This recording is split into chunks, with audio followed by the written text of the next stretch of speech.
The desert held its breath. Eliza didn't. Left to die with twins inside her, she matched each contraction to the last swallow of water. Heat pressed from every side. The wagon's canvas sagged into a tired pocket of shade. A wheel lay split, spokes splayed like ribs. Vultures penciled slow circles in a sky gone white. Eliza braced against the axle, counted to 4, breathed, counted again. The canteen at her hip thumped light. She didn't check it. She knew. She took stock the way farm girls do when there isn't time to be afraid. 3 clean cloths wrapped in blue calico, a boot knife nicked along the spine, 2 matches in a paper twist, a Bible page flattened like a leaf. The wagon's shadow had shrunk to a ribbon. 1 foot could fit, the other burned on open dirt. Out here the clock was simple: shadow, breath, water, and all 3 were running out. The next contraction cinched low and hard, a belt pulled by an invisible hand. Eliza rode it with the old rhythm: in through the nose, out through the mouth, jaw loose, count, release. When it eased, she made a nest. Blankets doubled under the wagon, cloths within reach, the knife where her fingers would find it without looking. She tore a strip from her petticoat for a cord and looped it aside. 2 small heels pressed from within like knuckles on a locked door. She let one memory rise and no more. Thomas's hand, tracing freckles by lamplight, a winter promise, said plain. Then Jeremiah's voice, cold as pump water, airs spoken of like accounts. After the fall that took Thomas, the word became a blade. Men paid by Jeremiah drove Eliza into the Badlands with a broken wheel and a little water. That was enough past for one afternoon. The present required both hands. Hoofbeats stitched the silence, unhurried, wary. A dusty bay shouldered out from a stunted juniper. The rider swung down with the care of a man who'd been alone long enough to trust slowly. He lifted his hat, setting the shade across her face. "Eli Carter," he said, voice low, as if not to spook a foal. "Saw your smoke last night." He offered his canteen, heavier than hers. She drank a measured mouthful. Tin, desert, relief. He crouched at the wheel, thumbed the split hub, fetched rawhide from a saddlebag and tried a splint. Hopeful, then honest. Won't hold, not with weight. Words were few. He cut jerky, pressed a strip into her palm, wet a rag and touched it to her lips. When the heat began to wobble the air, he rigged the canvas higher, turning scrap shade into something a body could live under. Every kindness was small and exact.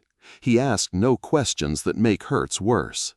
He watched the country like a man who'd seen trouble walk in plain daylight. Another contraction took her.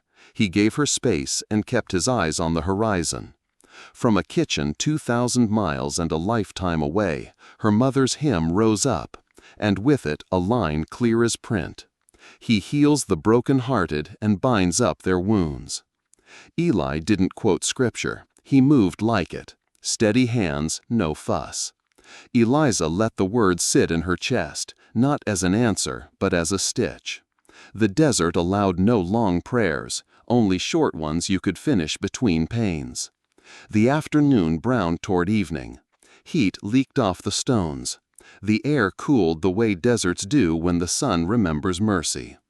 Eli checked the rawhide one last time, then gave the wheel a gentle pat, as if apologizing. He laid a palm on the bay's neck, listening to the horse breathe, and scanned the open with a wildfire man's patience. "If I ride for water, I'm gone an hour," he said. "You'll shout if someone comes?" She managed a dry smile. "You'll hear me in Cheyenne." He nodded, swung up, and trotted toward a dry creek that might hide a spring.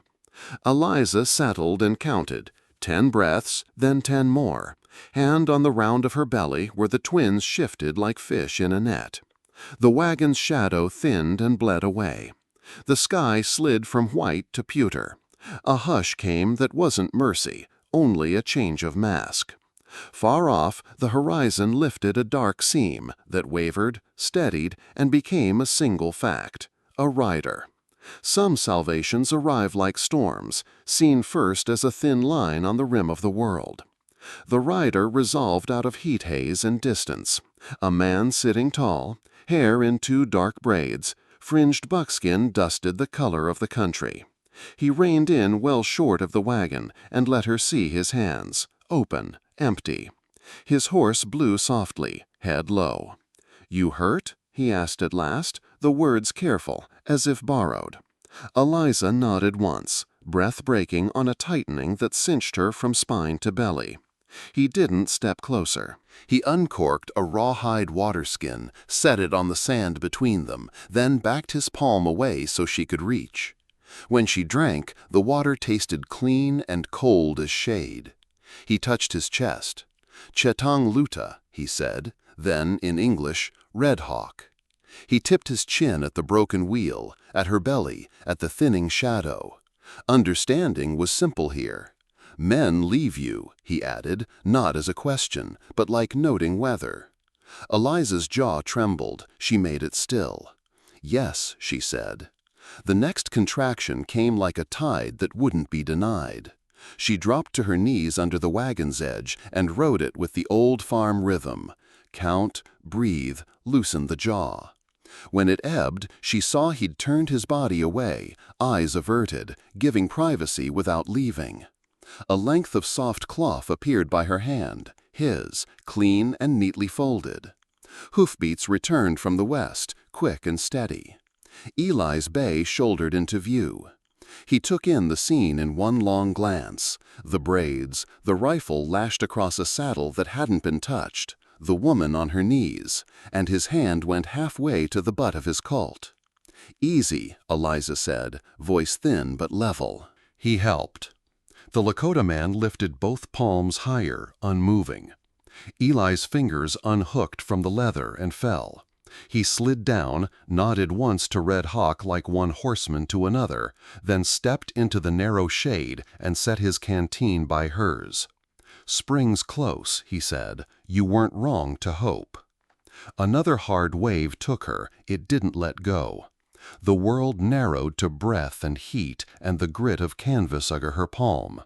Red Hawk knelt, still a respectful distance off, and spoke in his own language, low, steady sounds that fell like water on stone.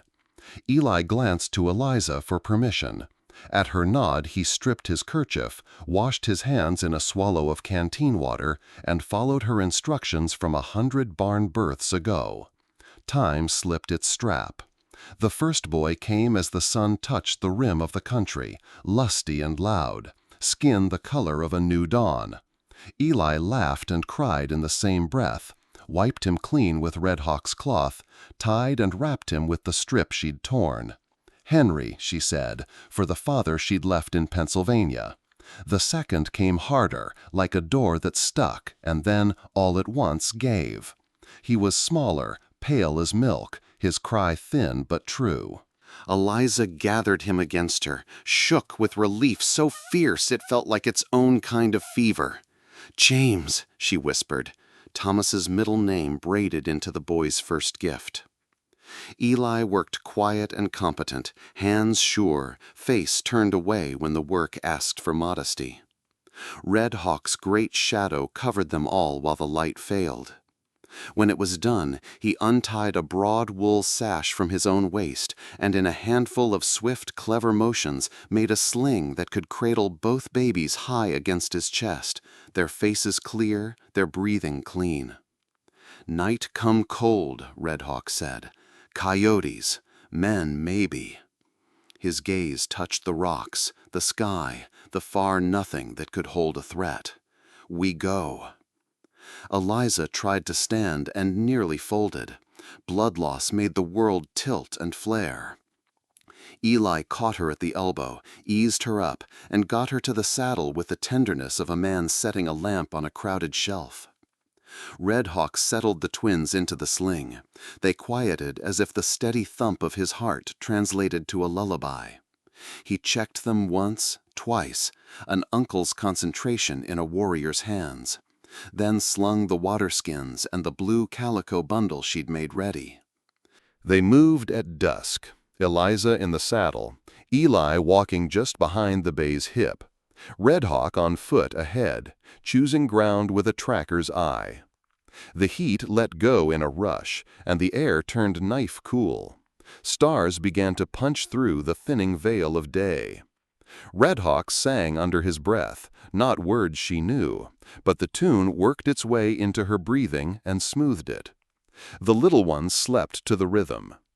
Coyotes spoke once, far off, and fell silent. Somewhere behind, a vulture gave up on the day. Eliza didn't look back.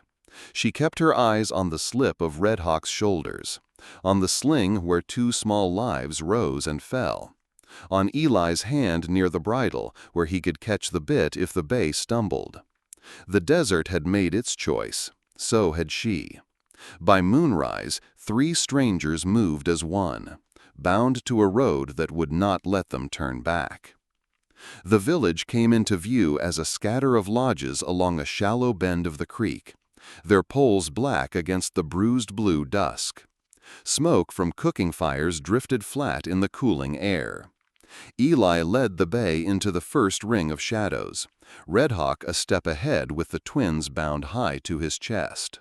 No one spoke at first. The only sound was the slow click of the horse's shoes on stone. They were met by a woman whose hair hung in 2 gray braids, silver bracelets ringing her wrists. "Ang Pao," Red Hawk said, his voice dropping into the softer register he used with family. She stepped close without hesitation, her eyes going to Eliza, reading the slope of her shoulders, the pallor at her lips. One palm hovered just above Eliza's abdomen, as if feeling heat through air alone. "Too much blood gone," she murmured in accented English, then gestured toward a lodge whose flap had been drawn wide. Inside, the air was thick with sage and something sharper, wild yarrow. Blankets had been spread near a small fire pit. A clay pot steamed beside it. Ang Pao's hands were quick but unhurried as she set a pot of water to boil, dropped in fistfuls of dried plants, and pressed a folded cloth against Eliza's belly. "You hold here," she said, guiding Eliza's fingers into place. Kimimila, a young woman with wide eyes and an easy smile, slipped in with strips of softened hide, a small skin of broth, and took one of the twins to settle him against her shoulder. Eli worked just outside, his shadow crossing the firelight through the open flap.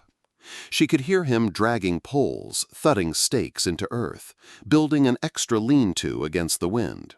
His movements were efficient, almost wordless, and yet each had the careful weight of a man used to doing for others.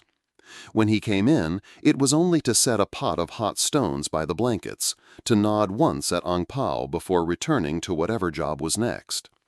The night deepened. In the lull between contractions of pain, Eliza could hear the murmur of voices outside, the occasional lift of a child's laughter, the whistle of some far-off bird. But beneath it all was a note of wariness, boot heels pausing too long, a door flap rustling and stilled. She knew suspicion when she felt it. Red Hawk came in after a time, knelt near her head. "Some are afraid," he said simply. "They think soldiers will come for you." His gaze was steady, without accusation. "I say no. I say we keep you safe." Eliza tried to answer, but her throat caught on the dry knot of gratitude and fatigue. She managed a nod. Kimimila adjusted the baby in Eliza's arms, guiding the tiny mouth toward her. "Hold like this," she said, folding Eliza's fingers around the fragile skull. Milk came slow at first, then in earnest, and the child's small, rhythmic swallowing filled the warm space between them. Outside, someone called to Eli, a low exchange she couldn't catch. He answered in the same even tone he'd used all day, the tone of a man determined to keep trouble at a distance until there was no choice but to meet it. By the time the moon climbed over the ridge, Ung Pao had pressed one last warm cloth against her and pronounced the worst of the bleeding stayed. She sat back on her heels, the lines of her face easing. "Rest," she said, "and in the morning we see what is needed." Eliza lay back, the twins a warm, breathing weight against her. She felt the ache of her body, the grit of travel still in her hair, but also the faint beginning of something she hadn't dared expect: safety, if only for a night. By dawn they would decide if she stayed, and staying would mean everything. The morning light came in thin and silver, finding the spaces between lodge poles. Eliza woke to the sound of quiet voices outside, the cadence carrying the weight of decision. Kimimala was there with a bowl of broth, but her eyes kept flicking toward the flap as if measuring the mood beyond. When Eliza stepped out, slow, careful, with the twins bundled in a soft hide wrap, the air in the circle of lodges felt different from the night before. Faces turned toward her, then away. A group of men stood by the central fire, their spears grounded, speaking low in Lakota. She caught one word repeated: Wasichu, the term she'd heard once in a town where a trader explained its meaning: white people. Red Hawk stood among them, arms folded, speaking with the controlled heat of someone who has already decided his position. "She is under my protection," he said in English, making sure she heard it too. "And the children." His gaze swept the small crowd, then rested on Running Bear's nephew, who had voiced the strongest fears. "If soldiers come, they will come whether she is here or not." Ung Pao stepped into the circle then, bracelets chiming. She faced the men, speaking in Lakota, her tone even but final. The murmurs quieted. One by one, the spears lifted from the earth, the men stepping back. Eli was by the lean-to, running a hand along the bay's flank. He caught her eye and gave a small nod, an assurance without words. Later that day, Wiyaka, a wiry young man with an easy grin, beckoned her toward the edge of the village where a set of horses was being tended. He crouched beside a half-buried iron shoe, running a finger over the crescent scar cut into the metal. "Not ours," he said, the English halting but clear. Then he traced the mark with a stick, a shape like a sideways H. "This man, he follows." The mark stirred something in her memory. Eli mentioning it when they'd first seen signs along the trail. Harlan Pike, Jeremiah's hired man. The name settled in her like a stone. Kimimila found her in the afternoon and coaxed her into the shade of a lodge. She brought out a strip of tanned hide with Lakota words painted in ochre, saying each slowly. Eliza repeated them, stumbling at first, then catching the rhythm. Words for water, child, shelter. The twins slept between them, the lull of their breaths matching the quiet of the space. By sundown, the mood in the village had eased, though the watchposts on the ridges were manned by more eyes than before. A single column of dust rose far to the east, too distant to tell if it was wind or riders. Still, the sight bent everyone's thoughts the same way. That night, Eliza sat by the fire with Eli and Red Hawk. The crackle filled the space between their few words. Eli kept his gaze on the darkness beyond the firelight, where shapes might form if you stared long enough. "We'll know by tomorrow," Red Hawk said, eyes narrowed at the horizon. Eliza felt the twins shift in her lap, their warmth anchoring her to the present. But the column of dust lingered in her mind, the way it climbed and thinned against the dying light, like a signal none of them had wanted to send. On the eastern rim, a thin ladder of dust began to climb the sky. The council fire burned low, its embers casting more shadow than light. Running Bear sat with Ung Pao at his side, the rest of the circle filled by elders and a handful of warriors.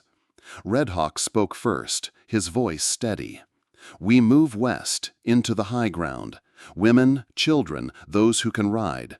The rest will guard the village until it is safe to follow." There were murmurs, questions about food, the weather in the passes, the threat of snow even in late spring. But when Wiyaka stepped forward with the half-buried shoe and its scar of an H, the tone changed. Everyone knew what it meant. Harlan Pike had found the trail. Eli was at the edge of the circle, his hat brim shadowing his face. When Red Hawk glanced his way, Eli spoke up for the first time. "You've got a line of low ridges north of the main trail. Narrow, but enough cover if we ride single file. Pike won't expect you to take it. He'll look for tracks on the open flats." Running Bear considered him a long moment, then nodded. "You know these ridges?" "Well enough to keep us alive." The decision was made.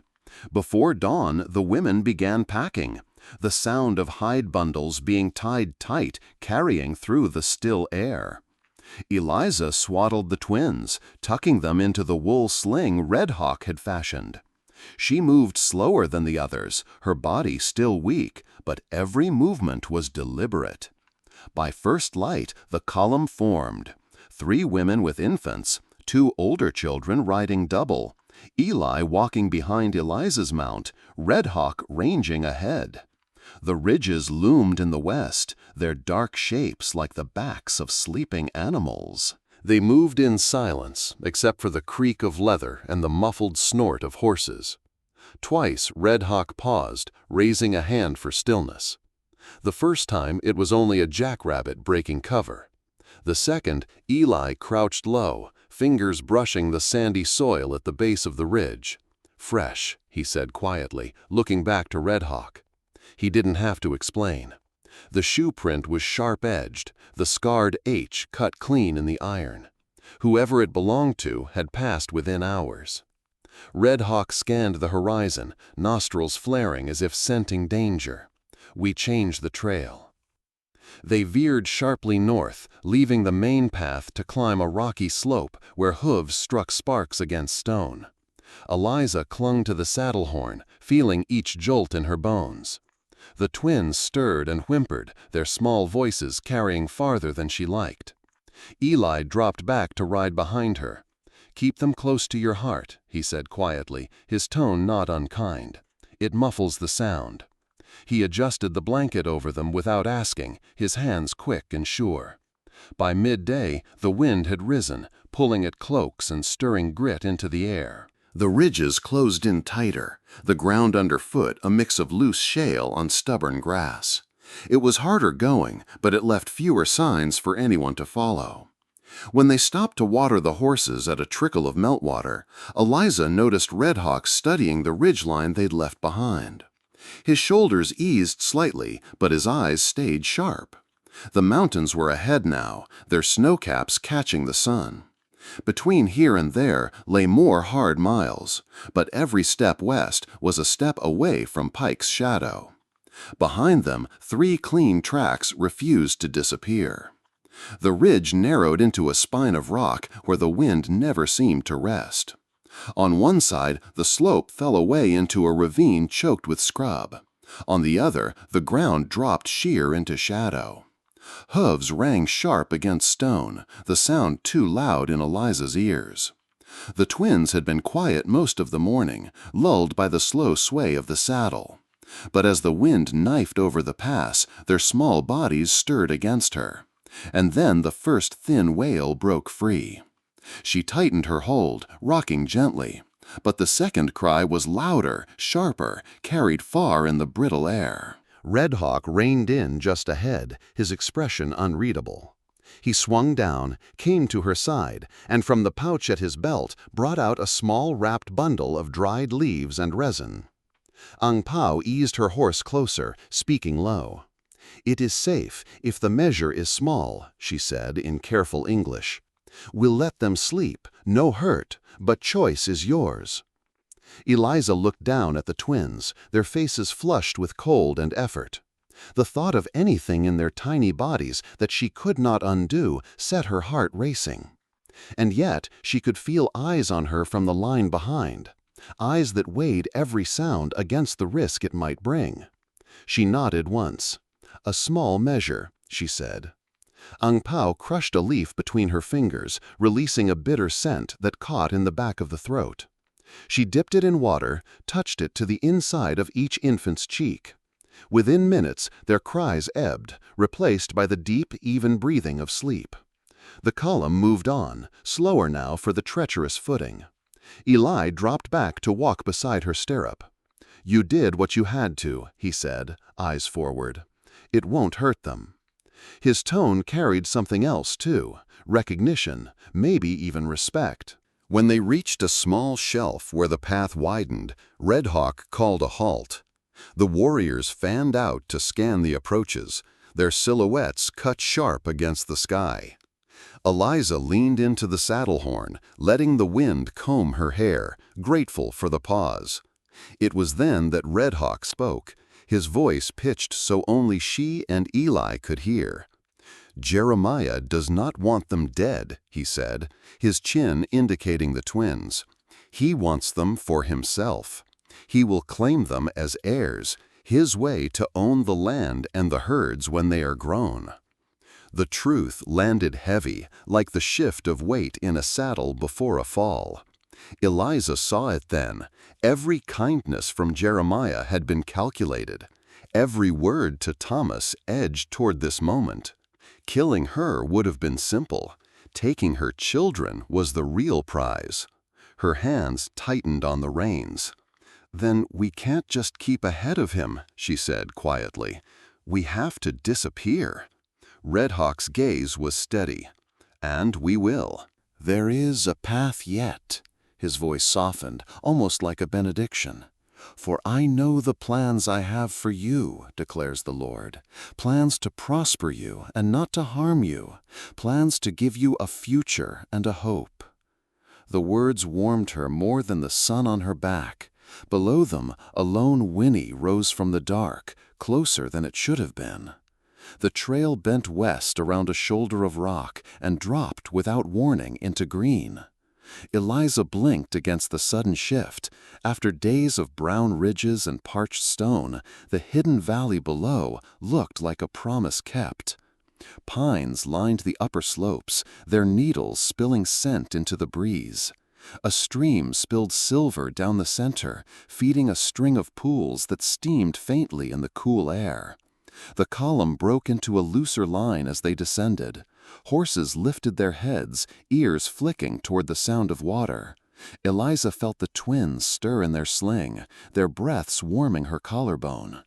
They forded the stream at a shallow bend, the cold bite of water creeping through her boots. On the far bank, a group of men waited, tall, broad-shouldered, their hair bound back in braids threaded with strips of red cloth. At their center stood an older man with the stillness of a boulder in shade. Red Hawk dismounted first, bowing his head slightly. "Running Bear," he said in Lakota, then repeated the name in English for Eliza and Eli. The chief's gaze passed over the group, weighing them without hurry. When it settled on Eliza, he studied her a long moment before his eyes moved to the sling. Red Hawk spoke again in Lakota, his tone measured. Running Bear listened without interrupting, then stepped forward. His voice, when it came, was deep and even. "You are welcome here, for a time," he said in accented English. "The springs will warm you, and the pines will hide your fire." They made camp at the valley's heart, where the steam from the springs drifted like low clouds. Eliza sat on a flat rock by one of the pools, letting the heat rise into her bones. The water's surface caught the late sun and threw it back in wavering gold. For the first time since the wagon broke, her shoulders eased. Eli came from the tree line with an armful of cut branches, his boots dark with damp. "Plenty of sign in the hills," he said quietly to Red Hawk. "Elk, maybe deer. Enough to feed us a week if we're careful." Kamimala joined Eliza at the pool, dipping her hands into the warm water, then sprinkling it over the twins' foreheads. "Good for strength," she said, smiling. The babies blinked up at her, faces soft with drowsy trust. That night, they ate fresh trout from the stream, cooked over coals until the skin crisped and split. The air was scented with pine and wood smoke, the sky a deep, unbroken blue spangled with early stars. For a little while, the world beyond the ridges felt far away. Running Bear came to their fire after the meal, squatting with the ease of one who had done so 1,000 times. "This place is old," he said, looking toward the steaming pools. "My father brought me here when I was a boy. It heals what can be healed, but it does not stop the world from finding you."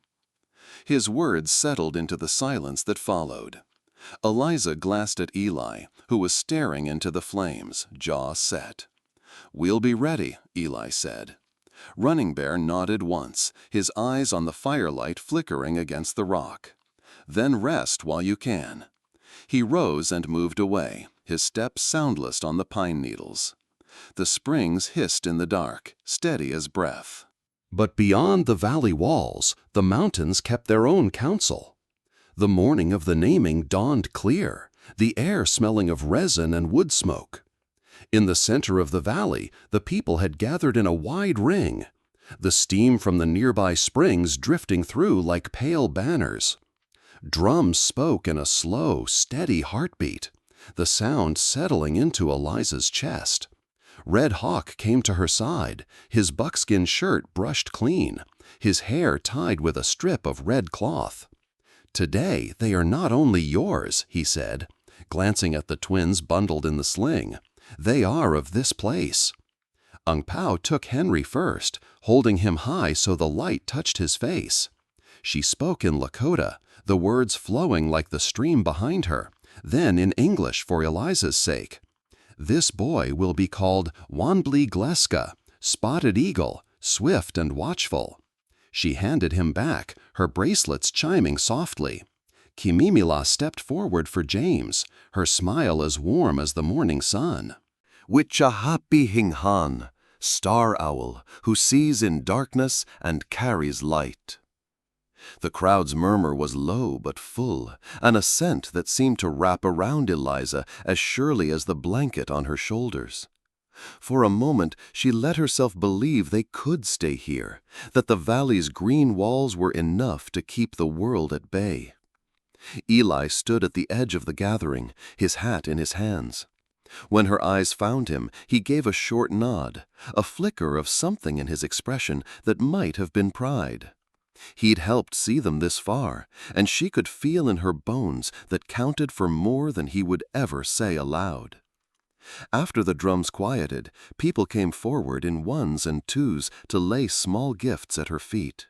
Beaded cords, a carved bone charm, a pouch of dried berries. Eliza thanked each giver, stumbling over the Lakota words but meaning every syllable. She was still tucking the last gift into her satchel when Wiyaka appeared at Red Hawk's side, his usual grin absent. He spoke in quick bursts, his gaze fixed on the valley's mouth. Red Hawk's jaw tightened. "They ride patrols farther west than before," he said, switching to English for Eliza and Eli. "Not just soldiers, settler militia with them. They carry papers, a new treaty. They will force people from the valleys, even here." Eli swore under his breath, low and sharp. "How long?" 2 days, maybe less," Red Hawk said. The air in Eliza's lungs felt suddenly thin. The babies shifted against her, their small bodies warm, unaware. The naming still echoed in her mind, the promise of belonging, of a future. Now the words tangled with the truth. This safety was borrowed time. Running Bear approached, his face carved in shadow and light. "We move again," he said simply, "deeper into the mountains, where even soldiers grow weary of the climb. But the way is harder." Eliza met his gaze, feeling the weight of his certainty.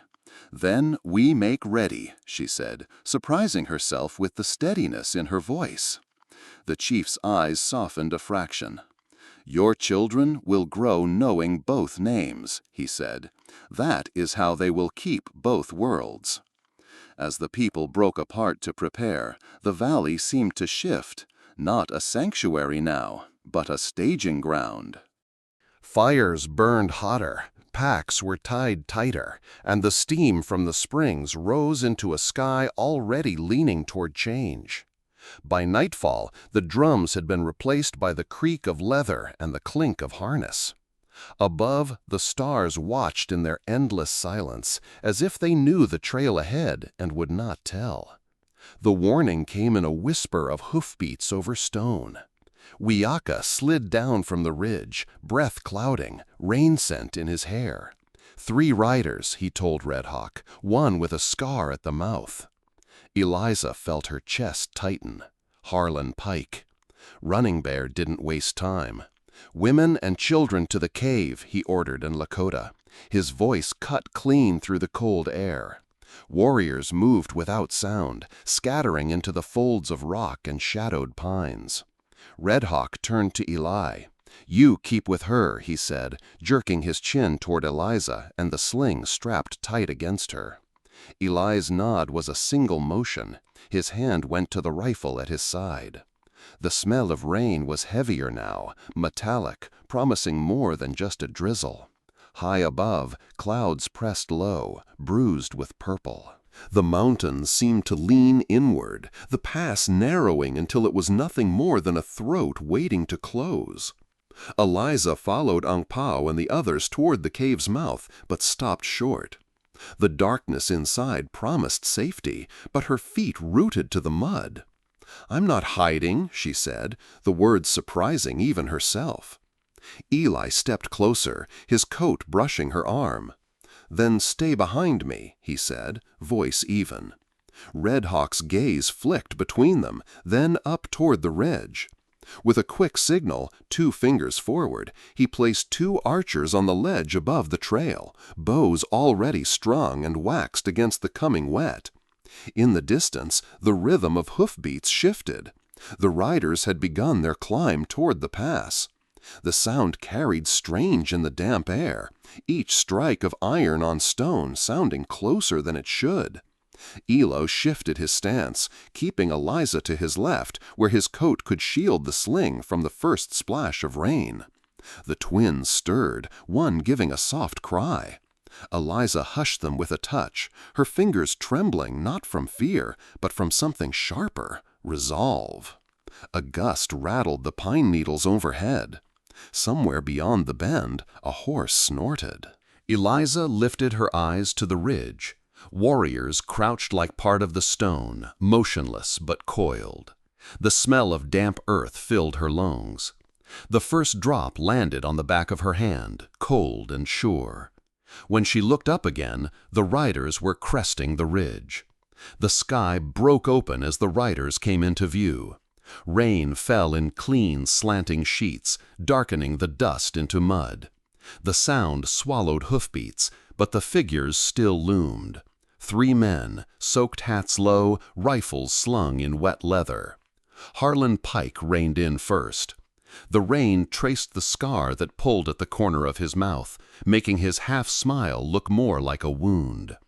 "Mrs. Whitaker," he called over the weather, "we've been looking for you." Eliza stood her ground. "Is that so?" Her voice carried, steadier than she felt. Harlan gestured loosely to the 2 men flanking him. "We were told you might have lost your way. Thought we'd help you back." She let her eyes drop to the mud between them, where fresh hoofprints overlaid older, deliberate tracks. The same H brand pattern she'd seen weeks ago, circling like a vulture. "Lost?" she said. "Your tracks have been shadowing ours since the low valley." "That's not rescue, Mr. Pike. That's hunting." One of the men shifted in his saddle, muttering something under his breath. Harlan's eyes narrowed just a fraction. Red Hawk stepped forward, stopping a few paces short of the mounted men. His voice was calm, but there was iron in it. "This is our ground. You'll turn back now." Harlan let the rain drip from his brim before speaking. "Don't mean to trespass, just want to make sure those children get where they belong." "They are where they belong," Eliza said. Eli stayed half a step behind her, rain sliding off the brim of his hat, his right hand resting on the stock of his rifle. He said nothing, letting her words be the first wall. Harlan's gaze slid over her, to the sling under her coat, then back up. "It's a long ride to town in this weather. You'd be better off letting us take them." "And why," Eliza asked, "would I hand them over to the same men who left us for dead in the desert?" The silence after that was thick enough to feel, the rain beating down harder, flattening the grass at their feet. Above, on the ridge, an arrowhead caught a flash of gray light before disappearing again into shadow. Harlan's eyes flicked upward, just long enough to read the truth. He was outnumbered, and the weather was no friend of his guns. Thunder rolled down the pass, and with it, the space between words narrowed. Harlan leaned slightly in his saddle, rainwater dripping from the brim of his hat. "I'll be plain," he said, voice flat now. "Those two boys, Thomas Whitaker's blood, have a rightful place back at the ranch. They're heirs, and I've been sent to bring them home." Eliza's heartbeat thudded against the straps of the sling. "They are home," she answered. Harlan's eyes hardened. "The law may see it different, and Jeremiah Whitaker has the means to make it so." From the corner of her vision, Eliza saw Eli's hand slide along the rifle stock, his thumb resting near the hammer. Red Hawk stood a pace to her right, the haft of his spear anchored in the mud, the point angled low but ready. "You want the law?" Eli's voice cut through the rain, low and steady. "The law don't leave a woman in the desert with no water and a busted wheel. That was you, Pike. I saw the tracks, same as she did." The man on Harlan's left shifted uneasily. The one on his right pretended to check the cinch on his saddle. Harlan ignored them both. "I don't have to make this harder than it is, Mrs. Whitaker. Hand over the children, and we'll all ride out before this weather turns worse." Eliza stepped forward, closing the small gap between herself and Red Hawk. Rain pattered off the brim of her bonnet, down the curve of her cheek, but her gaze didn't leave Harlan's. They belong with their mother. That's not changing today. A gust swept down the pass, rattling the pine boughs overhead. The twins shifted in the sling. One gave a small whimper before settling again. In the shadows above, a bowstring creaked as a warrior adjusted his aim. Eli's shoulders stayed loose, but his weight shifted to the balls of his feet. For a long moment, the only sounds were rain on stone and the deep, uneven breaths of the horses. The air between them felt like a rope pulled taut, one hard tug away from snapping. Harlan's jaw tightened.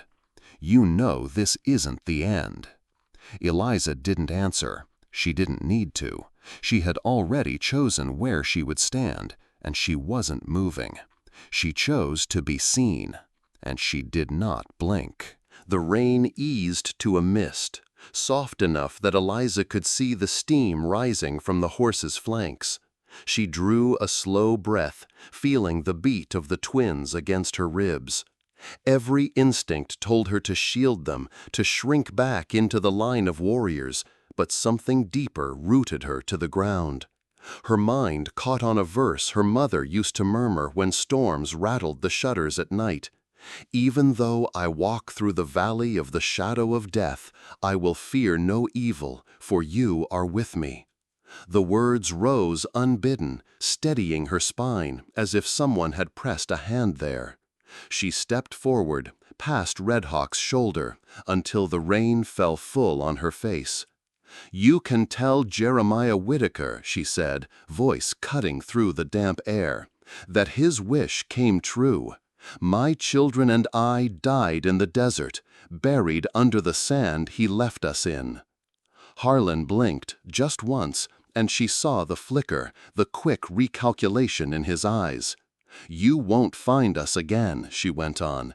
And if you do, it won't be as the woman you remember. It'll be as the one who buried that life and kept only what mattered." She rested her hand over the sling, feeling the tiny breaths there. The mist shifted with the wind, curling low around the hooves of the horses. Somewhere above, a stone clicked against another, warriors adjusting their stance. Eli didn't move, but she felt the weight of his approval beside her, a silent acknowledgement that she'd just shifted the ground under Harlan's boots. For the first time, Harlan looked not at her, but at the ridgeline, measuring the shadows and the quiet discipline of the bows trained on him. He pulled his reins a fraction, and his horse sidestepped in the mud. The silence was a live thing now, stretched tight across the narrow pass. Then Harlan gave a slow shake of his head, rain dripping from the line of his jaw. "You've got teeth after all, Mrs. Whitaker." Eliza didn't answer. She'd given him her last word. Harlan's gaze lingered on her a moment longer, then slid toward the ridgeline again. The rain had stopped entirely now, leaving the air sharp with wet pine and the faint tang of stone. One of his men shifted in the saddle, the horse's hooves sucking in the mud. Finally, Harlan clicked his tongue. His mount turned with a slow, deliberate step. "We'll see each other again," he said over his shoulder. "Count on it." It was meant as a threat, but the edge had dulled. It sounded more like a man trying to salvage pride from a fight he'd lost without drawing his gun. The other two riders followed, their figures shrinking as the trail curved away and swallowed them in shadow. Above, a sharp bird call cut the air, the signal. Warriors eased from their positions, bows lowered, the tension draining from the narrow pass. Still, no one relaxed entirely. The sound of hoofbeats fading didn't erase the knowledge that this path had been found once and could be found again. Red Hawk stepped to Eliza's side. He held out the bone-handled knife she'd carried during the long ride from the desert, the one she had kept close even when her hands were too tired to grip it. "You may need this again," he said. Eliza took it, the handle warm from his palm. "I hope not." His mouth lifted at one corner, not quite a smile, but close. "Hope is good, readiness is better. Today you showed both." Eli came up then, his eyes following the bend where Harlan had disappeared. "He'll think twice before trying that again." "Or he'll think harder about how to do it," Eliza said, her voice quiet. She wasn't blind to the danger still breathing just beyond the ridges. They began moving back toward the camp, the sound of damp leather and soft footfalls replacing the earlier tension. Ung Pao emerged from the cave, the twins still bundled in their blankets. She passed them to Eliza without a word, her eyes scanning her face as if to weigh what had changed in her since the morning. The children settled against her, warm and breathing steady.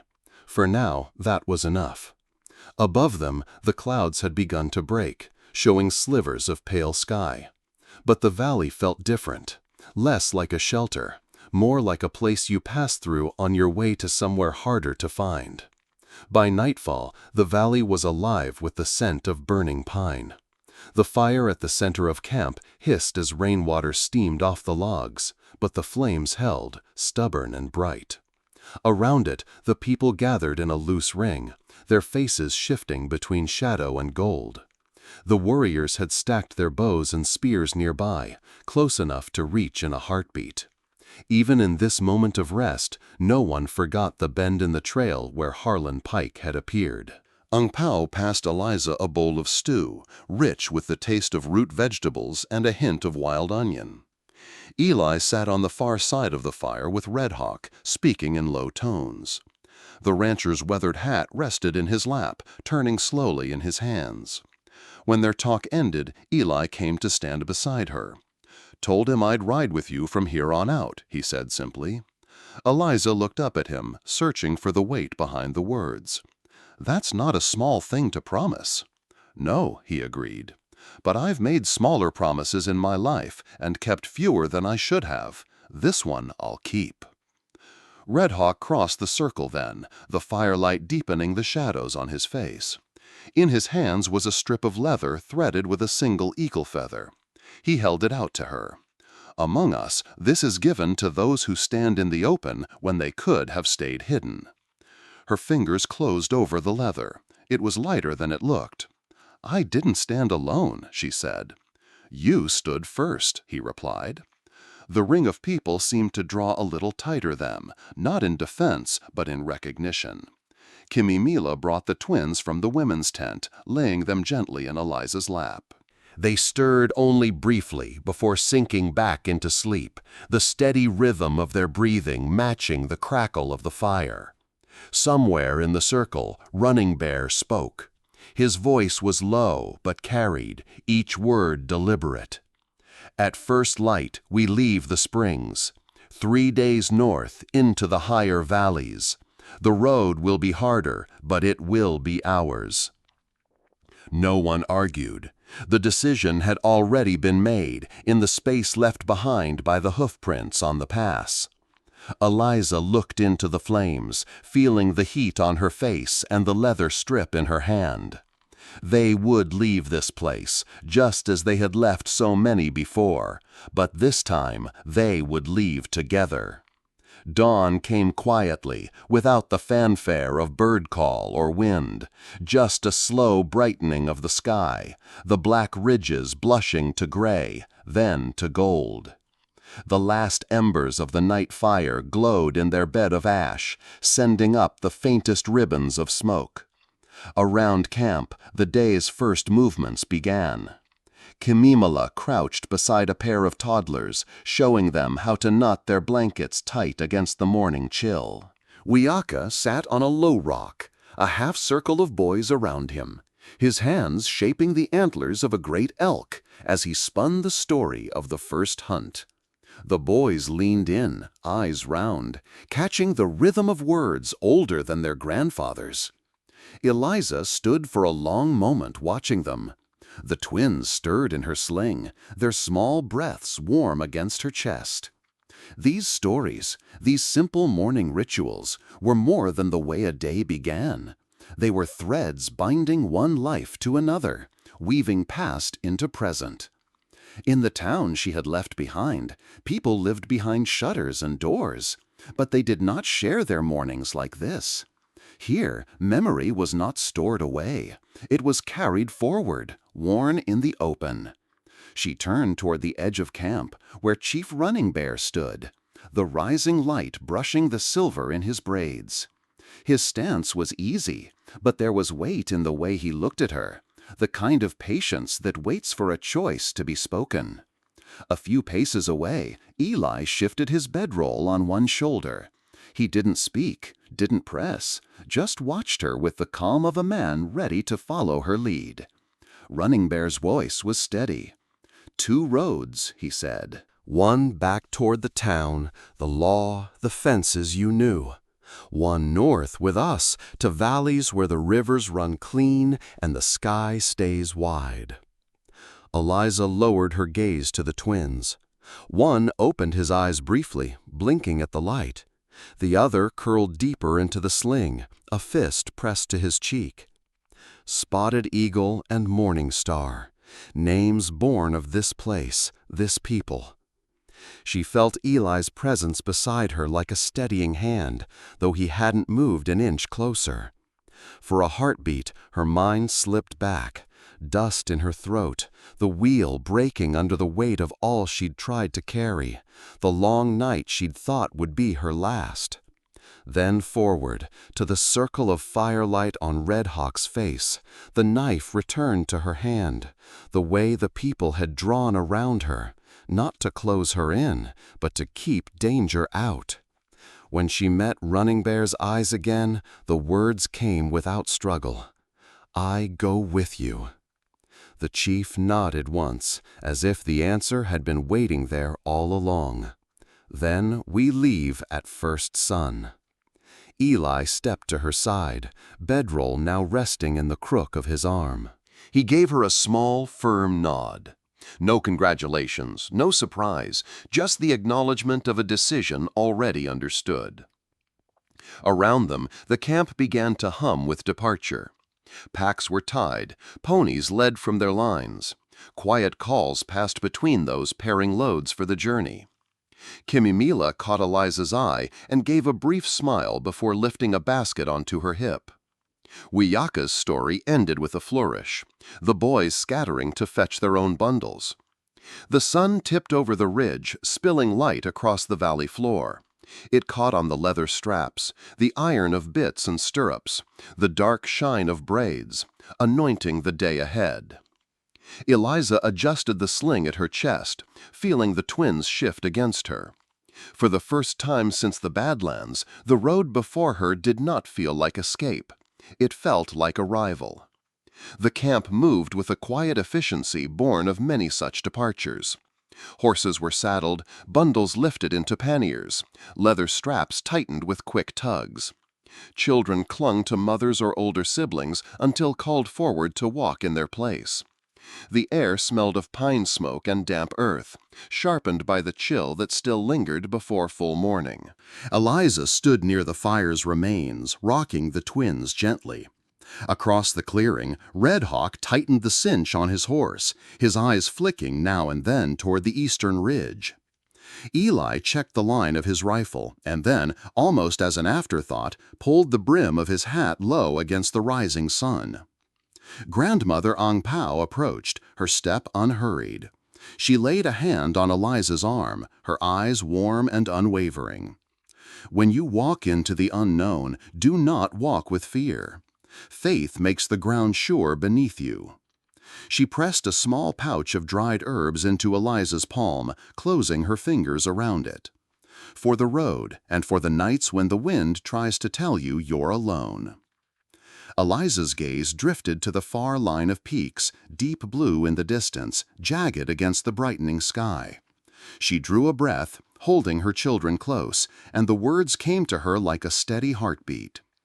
Now faith is the assurance of things hoped for, the conviction of things not seen. Hebrews 11:1. The verse settled in her like a stone in clear water, no splash, just a widening ring of certainty. Running Bear gave a low call, and the column began to form. Red Hawk rode at the front, scanning the land ahead. Eli took position at the rear, a quiet sentinel. Between them, the line of ponies and people stretched, winding like a living thread through the open grass. Eliza stepped into place, her feet finding the rhythm of the others. She glanced back only once, at the faint trail of smoke still rising from the camp they had left behind. It was already beginning to fade into the pale sky. The road climbed gently at first, then began to narrow between folds of rock and brush. Morning light spilled over the ridge, catching in the twins' hair and turning it to pale gold. One stirred, opening his eyes to the brightness, and she whispered their names softly, Spotted Eagle, Morning Star, as if naming them could root them more deeply into the life they were walking toward. By mid-morning, the valley behind them was no more than a ribbon of shadow. Ahead lay only the sweep of grass and stone, the promise of water in the higher valleys, and the unbroken sky. Eli rode up alongside for a moment, his horse keeping easy pace with her steps. "North looks good on you," he said, the faintest smile tugging at the corner of his mouth. Then he tipped his hat and fell back to his place at the rear, watchful as ever. She didn't answer aloud, but inside she knew he was right. The road north was not the end of her journey, it was the beginning of one she had chosen. As the trail bent around a shoulder of rock, she let her gaze linger one last time on the path behind.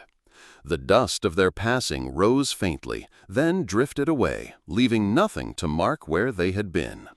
Ahead, the line kept moving, steady and sure. The twins slept again, their small weight a constant, living reminder of why she had stepped onto this path.